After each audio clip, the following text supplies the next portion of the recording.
In this video, I'm going to teach you how to change your region on Apple Wallet. It's a very quick and easy process, so make sure to follow along. Your Apple Wallet region is determined by your account settings. Count your region.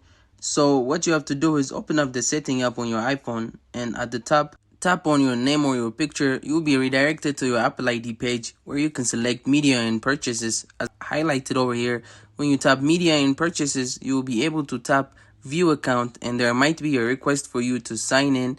And after you input your credentials, you'll be able to access the account settings where you can choose country/region. You will be able to tap on your new account or region, and you have to review the terms and conditions, and as long as you agree, you'll be able to go through the process and select a new payment method, a new payment information and billing address to add your Apple account, new region. After you are done with this process, the region will be changed and synced accordingly through all other apps. And you can also open up the Apple Wallet to see the change in action. As long as you change your country or region through the settings app, it will apply to every other Apple service.